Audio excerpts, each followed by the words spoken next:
Elsewhere, the registrar of political parties has declared null and void the elections of the top officials of the political parties' liaison committee after the exercise was marred by fighting between a faction led by Senator Elizabeth Ongoro and another led by Wavinya Ndeti. Here's Noah Otieno with that report. There wasn't much liaison going on as a fight broke out behind closed doors at the Sai Rock Hotel in Mombasa between those allied to Chama cha Uzalendo's Wavinya Ndeti and a faction led by ODM-nominated Senator Elizabeth Ongoro. After the fight, the Ongoro-led faction went ahead to conduct what they insisted were elections, but which the Wavinya Ndeti faction and the political party's registrar have termed as null and void. The factions then held two separate press conferences.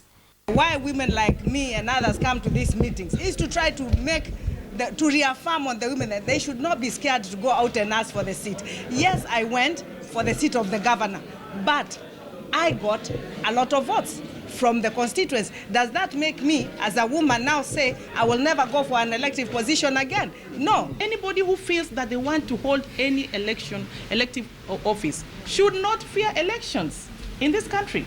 And if you think you have the numbers or you don't have the numbers, you cannot spoil the affairs or the running of a constitutional platform simply because you feel that you must be the chair or nobody else. No, nobody is above the law.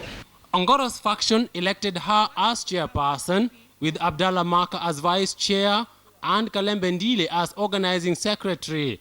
Although Wavinya Ndeti is considered to have been the chairperson of the liaison committee since last August, Ongoro and her allies claim she was not validly elected to that post. If you have the numbers and you know you can win an election and the platform has been provided, why wouldn't you present yourself, win the election, get our respect and lead the team? Walking out is a defeatist attitude. I don't know how to describe it unless you are just a spoiler. A lot of fallback for women not to go for elective positions is because of finances. The other one is about intimidation by men. You know, some women will just be intimidated and they will just quit and say, I'm not going to go for this position. Political parties unanimously reject the proposed bill by Honorable Samuel Chepkonga as it is retrogressive and postpones the implementation of the 2/3 gender principle indefinitely.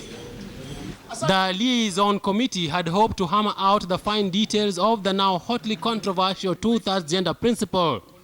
But it appears now there won't be much discussion going on there, at least not within the liaison team as formed by the political parties. Now, KTN Friday Briefing.